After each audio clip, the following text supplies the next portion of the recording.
জাহিদিল কুফার ওয়াল মুনাফিকিন।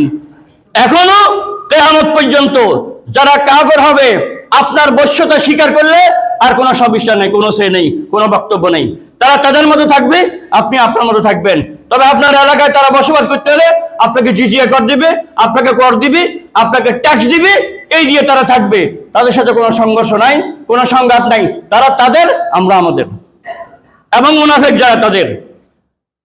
কিন্তু প্রকাশ্যভাবে আপনার কাছে যখন বাধা দিবে, আমার কোরআনের কাছে যখন বাধা দিবে, তখন তাদের প্রতি আপনি জিহাদে অবতীর্ণ হওয়া, মোকাবেলা করা, এটার প্রতিবিধান করা আপনার উপর ফরজ, এবং কিয়ামত পর্যন্ত আগত প্রত্যেকটা ইমানদারের উপর ফরজ।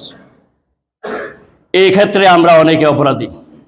আল্লাহ আরো রিমাইন্ডার দিলেন, শুধু আপনার উপরে জিম্মেদারি নয়, দায়িত্ব নয়, বরং ওয়াগলুজ আলাইহিম, তাদের প্রতি কঠোর হন।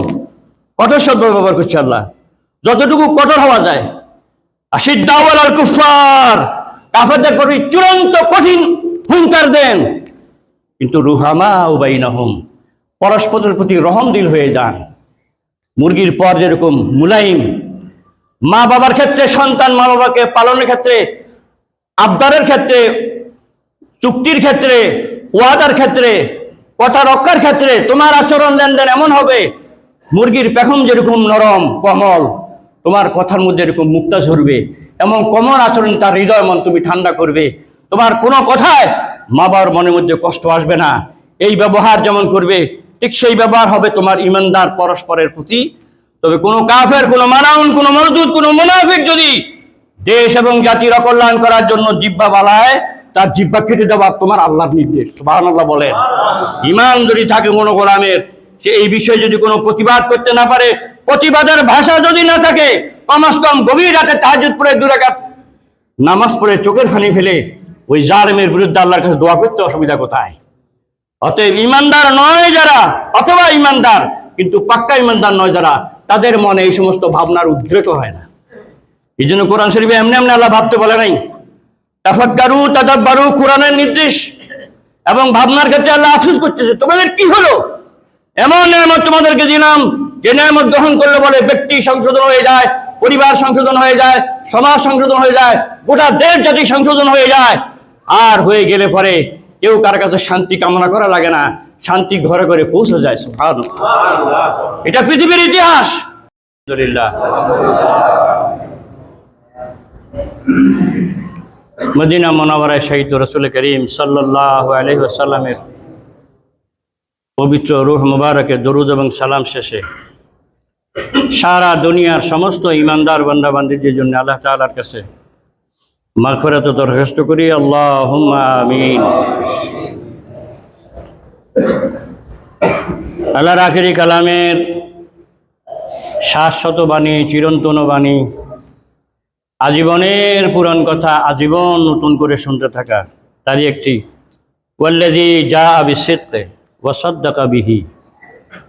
এ রাসূল, সারা দুনিয়ার মানুষদেরকে আপনি আমার তরফ থেকে যা বলেছেন তার একটা আপনি কথা বলে দেন সারা দুনিয়াকে। আপনার কাছে যা এসেছে তা যারা সত্য মানল, সত্য জানলো এবং সত্য মানল, উলাইকা হুমুল মুত্তাকুন, আমি যে টার্গেট নিয়েছি তাকওয়ার জন্য, পরহেজগারি অবলম্বন করার জন্য, এরা তারা। এই সিফাত যাদের থাকবে, আল্লাহর কোরআনকে শুনবে এবং মানবে। এক কথায় সামি'না ওয়া আতা'না। যুগ যুগ ধরে সাহাবায়ে কেরাম আজমাইন একথাই বলেছেন, আমরা যা শুনলাম তাই মেনে নিলাম। এবং এই মানার ক্ষেত্রে বুঝে আসা না আসার কোনো ব্যাপার নেই। বুঝে আসুক না আসুক, আমার বুঝ কম হতে পারে, আমি না বুঝতে পারি, কিন্তু আল্লাহ এবং আল্লাহ রাসূল যা বলছেন এটাই সঠিক। আল্লাহর অনেক কথা আমাদের বুঝে আসবে না, কিন্তু বুঝে আসবে না বলে যে আমি চিন্তা ভাবনা করে দেখি বোঝা যায় কি না, বিশ্বাস করা যায় কি না, ইমানের দাবি এটা নয়। ইমানের দাবি হচ্ছে যাই শুনলাম তাই মানলাম। ইব্রাহিম সাল্লাল্লাহু আল্লাহ নির্দেশ করলেন আসলাম, তিনি ঘোষণা করলেন আসলাম, কথা শেষ। হে ইব্রাহিম, তুমি মুসলমান হও। তিনি বললেন আমি মুসলমান হয়ে গেছি। তার মানে তুমি যা করতে বলেছো তা করার ক্ষেত্রে আমি 100% যদি আমি একমত থাকি, 1% যদি দ্বিমত থাকি, আমি মুকাম্মাল মুসলমান নয়। অতএব ইব্রাহিম ইসলামের প্রতি যে নির্দেশ ছিল পুরোপুরি মুসলমান হওয়ার জন্য, তিনি সেই নির্দেশ মানার ক্ষেত্রে 16 আনা সিদ্ধান্ত গ্রহণ করেছিলেন বলেই তিনি বলেছিলেন, আমি বেঁচে থাকলে আমার আল্লাহর জন্যই বেঁচে থাকব, আমি মরে যদি যাই আমার আল্লাহর জন্যই মরে যাব, আমি যদি কাউকে কিছু দান করি তো আল্লাহর কারণেই দেব, আর যদি কাউকে না দেই তো আল্লাহর কারণেই দেব না। এক কথায় আমার আল্লাহর সন্তুষ্টি আমার সন্তুষ্টি, আল্লাহর অসন্তুষ্টি আমার সন্তুষ্টি। যেটা বাংলাদেশ সহ সারা দুনিয়ার 100টা দেশের ইসলামী আন্দোলন যারা করে, সেখানে রোকন হইতে হলে এই আয়াতে কারিমা তেলাওয়াত করে তাদেরকে শপথ নিতে হয়, আল্লাহর কোরআন স্পর্শ করে এই আয়াতে কারিমা তেলাওয়াত করে, ইন্না সালাতি ওয়া নুসুকি ওয়া মাহইয়ায়া ওয়া মামাতি লিল্লাহি রাব্বিল আলামিন। আমার নামাজ, আমার জীবন, আমার মরণ, আমার কোরবানি সব আমার আল্লাহর জন্য। এই কথা ঘোষণা দেওয়ার মানে হচ্ছে আল্লাহর ডাকে যখন ডাক আসবে তখন যাবো কি যাবো না, কথা চিন্তা করার আর কোনো অবকাশ নাই। যদি বলা হয় ওখানে গেলেই তোমাকে গুলি করবে, তারপর যেতেই হবে, এটাই দাবি ইমানের। এই জন্য ইমানের দাবিতে যারা বলিয়ান ছিলেন তারা এটাকে পরোয়া এই জন্য করে নাই, আমি বেঁচে থাকলে যদি আল্লাহর আমার লাভ হয়, এটা এক ধরনের লাভ, আমাকে আমার আল্লাহ এরই মাধ্যমে যদি নিয়ে যায় এটা আরেক ধরনের লাভ। অর্থাৎ দুটোই যেহেতু লাভ, আমার আর আপত্তির কিছু নাই। এখানে থাকলে আমার আল্লাহর ইচ্ছা পূরণের জন্যই থাকবো, ওখানে গেলে একই আল্লাহর ইচ্ছা পূরণের জন্যই যাব, এখানেও আমার সফলতা ওখানেও আমার সফলতা। এই ইতিহাস পৃথিবীর অনেক মানুষ গড়েছে। আর যারা ঈমানের বলে বলিয়ান নয়, দুর্বল যারা, তারা এমনিতেই নিজের মনের কাছে নিজে দুর্বল, যদিও একটু আস্ফালন দেখায়, বড় বড় লম্বা লম্বা বুলিয়া ওড়ায়, কথা বলে, এটা মনের খাতিরে বলার খাতিরে বলা।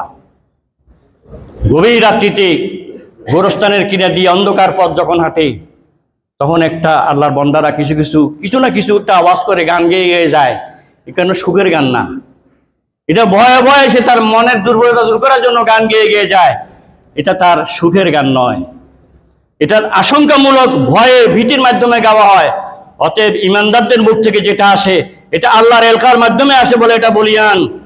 আর ইমানদার নয় যারা অথবা দুর্বল যারা, যত বড়ই আস্ফালন আসুক না কেন, এগুলো মরিচিকার মতো। আল্লাহর কোরআনের ভাষা এটা মাকড়সার জালের চাইতে বেশি নয়। আমি তাজ্জুব হলাম, গতবার আল্লাহর এক গোলামের উক্তি শুনলাম, সে বলল শিবির আছে যেখানে আমরা নাই সেখানে। আবার কিছু কুলঙ্গাররা তার এই কথাকে সাপোর্টও করলো, 47 জন তাকে ধুয়ে দিল আর 7 জন তাকে সাপোর্ট করলো। আমি তো ওই কুলঙ্গাররাই তোমাকে সাপোর্ট করবে যারা অজু করতে জানে না। আর যে 47 জন তোমাকে ধুয়ে দিল, এই 700 জনের মধ্যে এমন কোনো গোলাম আছে যারা তাহাজ্জুদ নামাজ কাজা করে না। তুমি কি পাইছো ওটাকে? আমি এই মসজিদের মিম্বার থেকে বহুবার বলেছি, আমাদের সাবেক প্রধানমন্ত্রী একবার নির্দেশ করেছিলেন, ও ছাত্রলীগের ছেলেরা, সোনামণিরা, তোমাদের কি হলো, তোমরা মসজিদে যাও না কেন? মসজিদে গেলেই তো দেখবে শিবিরেরা কি কি অপকর্ম করে, ওদের অপকর্মগুলো দেখবার। আমরা খুশি হয়েছিলাম, যাক শিবিরের অপকর্ম দেখার জন্য, তারপরেও যদি ওরা মসজিদে আসে আমাদের মুসল্লি বেড়ে যাবে, আমাদের আস্ফালন ঘোরার দিন। আমরা দেখেছি ওরা আগেও আসে নাই, পরেও আসে নাই, এই জাত মসজিদে আসার যোগ্যতা অর্জন করে নাই, অতএব এদের মুখ থেকে এটাই আসবে। আল্লাহ তাবারক ওয়া তাআলার আজকের আখিরি কালামের এই নির্দেশ, সত্য যখন তোমার কাছে এসে যায়, সত্যের দাবি এটাই, তোমার জীবন মরণকে সামনে রেখে আল্লাহর বাণীকে তুমি গ্রহণ করে নিবে, এটাই মেনে দাবি। ছোট্টবেলায় বক্তব্য পড়েছিলাম, যদিও বুঝি নাই, আমানতু বিল্লাহি কামা হুয়া বিআসমাইহি ওয়া সিফাতিহি ওয়া কাবিলতু জামিয়া আহকামিহি ওয়া আরকানিহি। আমরা ঈমান আনলাম আল্লাহর উপরে, শুধু আল্লাহ না, আল্লাহর উপরে ঈমান তো আবু লাহাব জাহেলের ছিল, ফেরাউন নমরুদের ছিল। কিরকম ছিল? যদি জিজ্ঞাসা করে আসমান কার, ওরা চিৎকার করে বলবে আল্লাহ। এই সূর্য কার? আল্লাহর। কেন? ওখানে তার রাজত্ব চলে না, এটা আল্লাহরে না দিলে তো উপায় নেই। এখানে আল্লাহ রাজত্ব দিতে রাজি নাই, এই জন্য এখানে আমার রাজত্ব চলতেছে, ঠিক কিনা বলেন? এখানে যদি আমার রাজত্ব যদি আমি সারেন্ডার করতে হয় তাহলে আরেকজনকে দিতে পারি, যদি আমি আমারটা ধরে রাখতে চাই আরেকজনকে দিতে চাই না, তাহলে আরেকজনকে মানার সুযোগ নাই। অথবা আল্লাহ তাআলা একথা করেন, সে বারবার রিপিট করেছে, ওদের জিজ্ঞেস করো আকাশের মালিকানা কার, ওরাই বলবে আল্লাহর। ওদের জিজ্ঞেস করো চাঁদ সূর্যের মালিকানা কার, ওরাই বলবে আল্লাহর। কিন্তু ওরা আল্লাহকে এভাবে মেনে নিল, কিন্তু আল্লাহর বাকি নিরন্তর নামের যে সিফাত আছে এগুলো মেনে নেবার ক্ষেত্রে তাদের আপত্তি কোথায়? আপত্তি এক জায়গায়, আমার স্বার্থ ত্যাগ করতে পারি না, আর যা হয় হোক, ভাগ আমার। এদের ক্ষেত্রে কোরআনের বিভিন্ন ভাষায় আল্লাহ বিভিন্নভাবে কথা বলেছেন। এটা হচ্ছে ওই ধরনের মুনাফিক, লা ইলাহা ইল্লা ওয়া লা ইলাহা ইল্লা, মুযাবযাবিনা বাইনা যালিক, এদিক রক্ষা করে এদিক রক্ষা করে। এই মুনাফিকি আচরণ আল্লাহ রাসূলের পিছনেও ছিল। আজকে আল্লাহ তাআলার আখিরি কালামের সূরা তাহরিমের একটি আয়াতে কারিমা আজকের প্রেক্ষাপটে আমাদেরকে নির্দেশ করছে। আল্লাহ তাবারক ওয়া তাআলা আল্লাহ রাসূলকে নির্দেশ করছেন, ইয়া আইয়ুহান নবী। রসুলকে আল্লাহ যেটা নির্দেশ করে, রসুল সেই নির্দেশ 16 আনা পালন করে, এটা এক দায়িত্ব। আর রসুলের সাধ্য মতো যতটুকু শোনানো যায় তাদেরকে এই কথা শুনে দেওয়া, এটা দ্বিতীয় দায়িত্ব। এবং রসুল এটাও বলেছেন, আমার তরফ থেকে তোমরা যা শোনো এটা প্রথমত মানা তোমার যেমন এক জিম্মাদারি, এইটা জেনে আর মেনে যদি তোমার লাভ হয়, এই লাভে গোটা দুনিয়াকে অংশীদার বানানো তোমার আরেক জিম্মাদারি। অতএব সারা দুনিয়াকে তো বানাইতে পারলা না, তোমার ঘরেও তুমি এই দাওয়াত দিতে পারো নাই। আমরা যারা পারি নাই তারা ব্যস্ততার কাতারে আসি, তারা অপরাধীর কাতারে আসি। অতএব ওযুর মাসালা নাযিল হয়েছে শুধু একজনের জন্য নয়, কিয়ামত পর্যন্ত যারা ওযু করবে সবার জন্য, ঠিক কি না? গোসল যেরকম, তায়াম্মুম যেরকম, নামাজের ফরজ যেরকম, প্রত্যেকটা বিধান একটা প্রেক্ষাপটে নাযিল হয়েছে, এটা ঠিক। একটা কারণ হয়েছে, কারণের প্রেক্ষিতে আল্লাহ কারণ সৃষ্টি করছেন। হুজুর প্রশ্নের সম্মুখীন হয়েছেন, আকাশ থেকে জবাব আসছে। এই জন্য কাফেরেরা প্রশ্ন করলেও আকাশ থেকে জবাব আসছে, ইমানদার মুসলমানরা জানতে চাইলেও আসমান থেকে জবাব আসছে। এই জবাব এত খোলা এত স্পষ্ট। এক ক্ষেত্রে একটা মাসালার ক্ষেত্রে রাসূল একজনকে বলছিলেন, আমি আগামীকাল বলবো, শুধু একটু সামান্য গোস্তাকি হয়েছে, গোস্তাকি বলা যাবে না, কি বলবো, ভুল বলা যায়। কারণ প্রত্যেকটা ক্ষেত্রে ইনশাল্লাহ বলা আল্লাহর একটা কি নির্দেশ। এক্ষেত্রে ইনশাল্লাহ তিনি বলেন নাই, কিন্তু আল্লাহ এত রাগ করলেন 3 মাস পর্যন্ত ওহি বন্ধ করে দিলেন। সুবহানাল্লাহ বলেন, মারাত্মক কোনো অপরাধ না। আমি আগামীকাল বলবো, শুধু ইনশাল্লাহ বলি নাই। কি বুঝলেন? সব প্রশ্ন আমার আকাশ থেকে আসবে। অর্থাৎ আগামীকাল তুমি বেঁচে থাকলে না তুমি বলবে, তুমি বেঁচে না থাকলে কেমনে বলবে? ইনশাল্লাহ বললে সব কথা এসে যায়। আল্লাহ বলাইলে বলবো, আল্লাহ জানাইলে জানাবো, ঠিক কিনা? এই জন্য প্রত্যেক ক্ষেত্রে ইনশাল্লাহ বলা উচিত। 1, 2 হচ্ছে ইনশাল্লাহ, মাশাল্লাহ এত জরুরি আমাদের ব্যক্তিগত প্রয়োজনেও, পারিবারিক প্রয়োজনেও। ডজন মানুষ, হুজুর একটু মরিচ পড়া দেন, কারণ একটা, আপনি ভালো কাজ করেন এখন পারেন না, ভালো পড়তে পারতেন এখন পারেন না, আগে মুখস্থ করতে পারেন এখন পারেন না, আগে মনে রাখতে পারেন এখন পারেন না, সবগুলোর জবাব একটা। এমনকি দুনিয়ার কোনো মানুষ 100 জনের মধ্যে একজনের মুখ দোষ লাগে, সবার লাগে না। তো সে একজন কে আপনি তো জানি না, আমিও তো জানি না। এমনকি এক্ষেত্রে নিজের মা বাবারও মুখ লাগে নিজের সন্তানের প্রতি। এই জন্য রসুল আমাদেরকে প্রেসক্রিপশন দিয়েছেন, রসুলের তরফ থেকে সিদ্ধান্ত জানানো হয়েছে, প্রত্যেক কাজে মাশাআল্লাহ ব্যবহার করো। মাশাআল্লাহ আমার ছেলেটা দেখতে সুন্দর, মাশাআল্লাহ আমার ছেলের কেরা সুন্দর, মাশাআল্লাহ আমার ছেলে 1 নম্বর হয়েছে, মাশাআল্লাহ আমার ছেলে প্রতিযোগিতায় ফার্স্ট হয়েছে। যে কোনো একটা খুশির খবর, মাশাআল্লাহ আমার ছেলে চাকরি পেয়েছে। মাশাআল্লাহ লাগাইলে আপনি যদি মুখ লাগুন্না ভাড়াটি হন, তাহলে আপনার মাশাআল্লাহর সাথে মুখের সাথে যে সংঘর্ষ হবে, ওই সংঘর্ষে আপনি পরাজিত হবেন, মাশাআল্লাহ বিজয়ী হবে, ছেলের মুখ দোষ লাগবে না। এই জন্য মুখ দোষ লাগলে ছেলেরা মারি ফিটি এখন তক্তা বানাইলে কাজ হবে না। ছেলে নাচতে মাদ্রাসা যাইত, এখন সে মাদ্রাসায় যাবে না। এরকম হয় কিনা বলেন? তার ফিটি লাভ কি? তাকে মারি ফিটি তো আরো বেয়া করে ফেলবেন, ওই রোগের ওষুধ দিতে হবে। যাই হোক, কথার প্রসঙ্গে আসলো। এই জন্য আল্লাহ তাবারক ওয়া তাআলা বলেন, এ রাসূল আপনার প্রতি নির্দেশ, কি নির্দেশ? জাহিদিল কুফার ওয়াল মুনাফিকিন। এখনো কিয়ামত পর্যন্ত যারা কাফের হবে, আপনার বশ্যতা স্বীকার করলে আর কোনো সমস্যা নেই, কোনো সে নেই, কোনো বক্তব্য নেই। তারা তাদের মতো থাকবে, আপনি আপনার মতো থাকবেন। তবে আপনার এলাকায় তারা বসবাস করতে হলে আপনাকে জিজিয়া কর দিবে, আপনাকে কর দিবে, আপনাকে ট্যাক্স দিবে, এই দিয়ে তারা থাকবে। তাদের সাথে কোনো সংঘর্ষ নাই, কোনো সংঘাত নাই। তারা তাদের, আমরা আমাদের। এবং মুনাফিক যারা তাদের। কিন্তু প্রকাশ্যভাবে আপনার কাছে যখন বাধা দিবে, আমার কোরআনের কাছে যখন বাধা দিবে, তখন তাদের প্রতি আপনি জিহাদে অবতীর্ণ হওয়া, মোকাবেলা করা, এটার প্রতিবিধান করা আপনার উপর ফরজ, এবং কিয়ামত পর্যন্ত আগত প্রত্যেকটা ইমানদারের উপর ফরজ। এই ক্ষেত্রে আমরা অনেকে অপরাধী। আল্লাহ আরো রিমাইন্ডার দিলেন, শুধু আপনার উপরে জিম্মেদারি নয়, দায়িত্ব নয়, বরং ওয়াগলুজ আলাইহিম, তাদের প্রতি কঠোর হন। কঠোর শব্দ ব্যবহার করছে আল্লাহ, যতটুকু কঠোর হওয়া যায়। আশিদ্দাউ আলাল কুফার, কাফেরদের প্রতি চূড়ান্ত কঠিন হুঙ্কার দেন, কিন্তু রুহামা বাইনাহুম, পরস্পরের প্রতি রহমদিল হয়ে যান। মুরগির পর যেরকম মুলাইম, মা বাবার ক্ষেত্রে সন্তান মা বাবাকে পালনের ক্ষেত্রে, আবদারের ক্ষেত্রে, চুক্তির ক্ষেত্রে, ওয়াদার ক্ষেত্রে, কথা রক্ষার ক্ষেত্রে তোমার আচরণ লেনদেন এমন হবে, মুরগির পেখম যেরকম নরম কোমল, তোমার কথার মধ্যে এরকম মুক্তা ঝরবে, এমন কোমল আচরণ তার হৃদয় মন তুমি ঠান্ডা করবে। তোমার কোনো কথায় মা বাবার মনের মধ্যে কষ্ট আসবে না। এই ব্যবহার যেমন করবে ঠিক সেই ব্যবহার হবে তোমার ইমানদার পরস্পরের প্রতি। তবে কোনো কাফের, কোনো মানাউন, কোনো মরদুদ, কোনো মুনাফিক যদি দেশ এবং জাতির অকল্যাণ করার জন্য জিহ্বা বালায়, তার জিহ্বা কেটে দেওয়া তোমার আল্লাহর নির্দেশ। সুবহানাল্লাহ বলেন। ঈমান যদি থাকে কোনো গোলামের, সে এই বিষয়ে যদি কোনো প্রতিবাদ করতে না পারে, প্রতিবাদের ভাষা যদি না থাকে, কমস কম গভীর রাতে তাহাজ্জুদ পড়ে 2 রাকাত নামাজ পড়ে চোখের পানি ফেলে ওই জালেমের বিরুদ্ধে আল্লাহর কাছে দোয়া করতে অসুবিধা কোথায়? অতএব ইমানদার নয় যারা, অথবা ইমানদার কিন্তু পাক্কা ইমানদার নয় যারা, তাদের মনে এই সমস্ত ভাবনার উদ্রেক হয় না। এই জন্য কোরআন শরীফে এমনি এমনি আল্লাহ ভাবতে বলে নাই।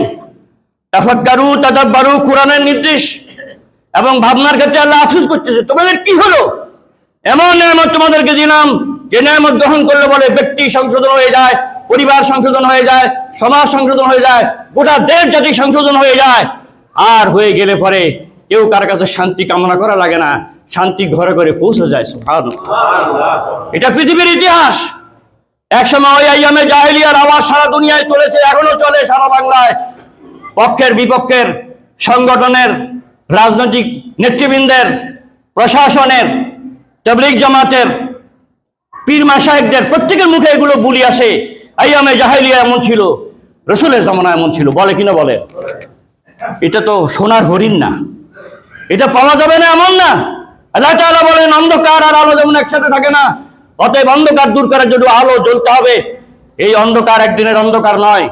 হযরত সাইয়েদনা ঈসা নবী আলাইহিস সালামকে আকাশের দিকে তুলে নিয়ে যাওয়ার পর 570 বছর পর্যন্ত পৃথিবী যখন নবী রাসূল বিহীন ছিল, যখন পৃথিবীতে কোনো নবী রাসূল ছিল না, তখন পৃথিবীর অবস্থা কি হবে? এটা বিবেক বলে। আমার বাপ যদি আমাকে নিয়ন্ত্রণ না করে, স্বামী যদি তার স্ত্রীকে নিয়ন্ত্রণ না করে, পিতামাতা যদি সন্তানকে নিয়ন্ত্রণ না করে, শিক্ষক যদি ছাত্রকে নিয়ন্ত্রণ না করে, স্বাভাবিকভাবে আমি স্বেচ্ছাচার হব, আমি আমার মতো হব, এটাই স্বাভাবিক। ঠিক কিনা বলেন?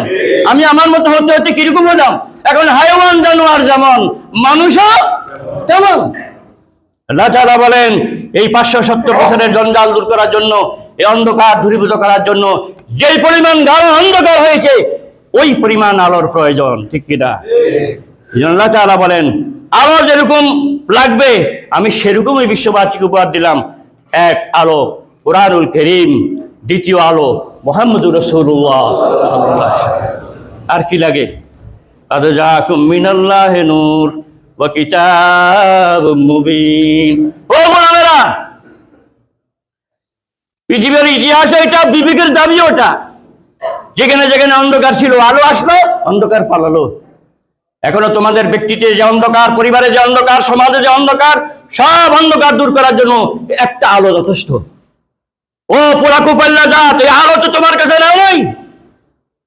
এই জন্য কবে কখন কোথায় ইসলাম কায়েম হবে সেটা ভিন্ন জিনিস। পৃথিবীর 100 বছরের ইতিহাসের দিকে পিছনে যান, যেখানেই যারা এই কোরআনে কারীমকে নিজের কাছে নিতে পেরেছে, ওরা এক ব্যতিক্রমী যোগ্যতা অর্জন করেছে। যে যোগ্যতার কারণে কোনো মসজিদে 5 ওয়াক্ত নামাজ পড়াইবার যোগ্যতা রাখে, জুমার নামাজ পড়াইবার যোগ্যতা রাখে, ঈদের নামাজ পড়াইবার যোগ্যতা থাকে। আর চেয়ারম্যান, মেম্বার, ডিসিএমপি থেকে শুরু করে মন্ত্রী, মিনিস্টার হওয়ার যোগ্যতাও তাদের থাকে কিনা বলেন? এটা ছিল, এটা আছে, এটা থাকবে। কেন? আল্লাহ তাআলা বলে আমি মৃত্যুক না, এটা কোরআনের খাসলত, এটাই কোরআনের বিনিময়। তুমি কোরআনের কাছে আসবে, কোরআন তোমার কাছে যাবে, দুটোর একটা হওয়া লাগবে। এই জন্য সবসময় আমি একটা সহজ এবং বোধসম্মত একটা উদাহরণ দিয়ে থাকি। পানির তৃষ্ণা লাগলে যেরকম পানি খেতে হয়, এটা একজন গণ্ডমূর্খ বুঝবে, একজন অক্সফোর্ড ইউনিভার্সিটির বিশ্ববিখ্যাত ডক্টর যদি থাকে একই রকম বুঝবে। তৃষ্ণা লাগলেই তৃষ্ণা নিবারণের জন্য যা লাগে তা দরকার। ঠিক কিনা? অতএব আল্লাহ তাআলা বুঝাইতে চায় তৃষ্ণা নিবারণের জন্য যেরকম পানির প্রয়োজন, এটা তোমার অভিজ্ঞতার বিষয়, ওয়াজ করে বোঝাবার বিষয় নয়। অতএব যেই পানি খেলে তৃষ্ণা নামক সমস্যার কি হয়ে গেল বলেন না? সমাধান হয়ে গেল। এই পানি খাওয়ার আগে ছিল সমস্যা, সমাধান ছিল পানিতে। পানি যখন তোমার গলায় স্পর্শ করেছে, অথবা তোমার গলা যখন পানির কাছে গিয়েছে, পানি তোমার গলায় স্পর্শ করেছে, দুটা শর্ত। এক, তুমি পানির কাছে যাও, নইলে পানিকে তোমার কাছে নাও। কোরআনে কারীমে কোথায় বলে, ও দুনিয়ার মানুষ, হয় কোরআনকে তোমার কাছে নিয়ে দাও, নইলে তুমি কোরআনের কাছে আসো। দুর্ভাগ্য পোড়া কোপাইল্লা জাতির, যারা কোরআনের কাছেও যাই নাই, কোরআনকেও আমার কাছে নেই নাই। আগেও অন্ধকারে ছিলাম, এখনো অন্ধকারেই আছি, ঠিক কিনা বলে? আল্লাহ তাবারক ওয়া তাআলা অভয় বাণী দিয়েছেন, সান্ত্বনার বাণী দিয়েছেন। দুনিয়ার জীবনে খুব বেশি সুখে থাকো না থাকো, অন্তত অন্য তোমার অধিকার হস্তক্ষেপ না করার ক্ষেত্রে আমি আল্লাহ ধরে জিম্মাদার হইতে আর কি লাগে। আর যদি আমি সাহায্য করি তাইলেও লাভ, আর যদি সাহায্য না করে তোমাকে আমি একটা জুলুমের শিকার করি, পরিস্থিতির শিকার করি, হত্যা নির্যাতনের শিকার করি, শহীদ করে দেই, তাহলে তোমার আরো লাভ। তাহলে লাভ বহু রকমের। এক ধরনের লাভ হচ্ছে আল্লাহ তোমাকে সাহায্য করলো, বিপদে পড়লো না, এটাও লাভ। আরেক ধরনের সাহায্য হয়তো তোমার জন্য করা হইলো না, কিন্তু তোমার তো জানা নাই কেন সাহায্য করি নাই। আমি বলে এই ছোট্ট পুরস্কার তোমাকে দিতে চাই না, আরো বড় পুরস্কারের জন্য তোমাকে আমি সিলেক্ট করেছি, এই জন্য সাহায্য করি নাই। সুবহানাল্লাহ। যুগ যুগ ধরে এটা পরীক্ষিত। কোরআনে কারীম বিশ্ববাসীকে এই উদাত্ত আহ্বান জানাচ্ছে, এবং আল্লাহ তাআলার আখিরি কালামে যা বলেছেন সেটার বাস্তব নমুনা সাহাবায়ে কেরামের মাধ্যমে মদিনায় ফুটে উঠেছে। যে মদিনার অলিতে গলিতে অন্যায় বলতে, অসত্য বলতে, জোর জুলুম বলতে, হত্যাকাণ্ড বলতে সবই ছিল, সেই মদিনায় ইসলাম প্রতিষ্ঠা করার কিচ্ছু ছিল না। দরজা খুলে এখন ঘুমানো যায়, দরজা বন্ধ করলাম কি করলাম না, কারণ আমি জানি সন্ত্রাসী নাই, চোর নাই, ডাকাত নাই, আমার দরজা খোলা রাখতে অসুবিধা কি, ঠিক কিনা বলেন? আর যখন সন্ত্রাসী গুলো থেকে গেল, ওদের ভালো করার কোনো কর্মসূচি থাকলো না, আমার ভয়ে ভয়ে থাকতে হয়, দামি তালা লাগাইলেও আমার তালা ভাঙার সম্ভাবনা আছে। কোরআনে কারীম বিশ্ববাসীকে উদাত্ত আহ্বান জানাচ্ছে। এই আহ্বান সারা দুনিয়ার মানব জাতির জন্য। আমি যে আয়াতে কারিমার সাথে সঙ্গতি রেখে রাসূল করিম সাল্লাল্লাহু আলাইহি ওয়াসাল্লামের অভয় বাণী, অগণিত অসংখ্য বাণী থেকে রাসূল বলেন, যারা প্রকৃত ঈমানদার হবে তাদের জীবন জিন্দেগি হবে জেলখানার মতো। জেলখানার মতো কয়েদি বড় জোর যেখানে যাওয়ার অনুমতি থাকে সেখানে যেতে পারে, বাথরুমে যেতে পারে, গোসল করতে পারে, এখানে করে ঘুমাইতে পারে, এখানে খাইতে পারে, এতটুকু স্বাধীনতা তার। সে কি বাইরে যেতে পারে? আল্লাহ তাবারক ওয়া তাআলার হাবিব গোটা বিশ্ববাসীকে জানিয়ে দিয়েছেন, ও ঈমানদারেরা, তোমার সব পুরস্কার তো অপেক্ষা করছে মরার পরের জন্য। এখানে সবকিছু বিলীন করে দিতে দিতে এটাও তোমার একটা পরিস্থিতির সম্মুখীন হয়েছে। আজকে তুমি মনে মনে বলতে পারো, কত মানুষ পাঁচ ওয়াক্ত নামাজ পড়ে না, আমি তো তাহাজ্জুদ পড়ি।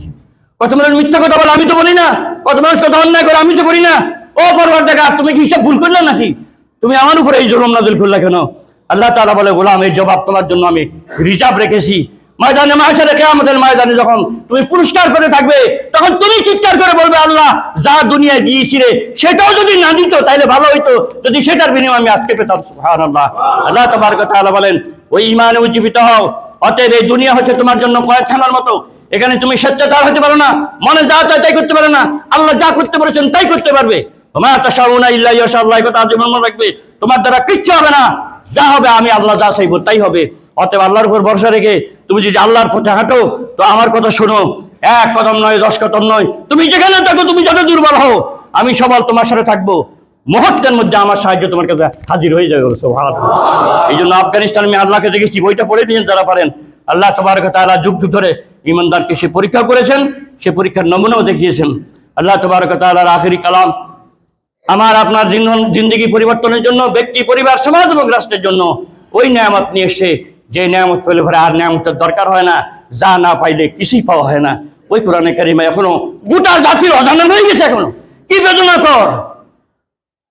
আল্লাহ তাবারক ওয়া তাআলা এই জাতিকে এই সঠিক কথাটুকুন বুঝার তৌফিক দান করো। আমিন। ওয়া মা তাওফীক ইল্লা বিল্লাহ। আসসালামু আলাইকুম ওয়া রাহমাতুল্লাহি ওয়া বারাকাতুহু।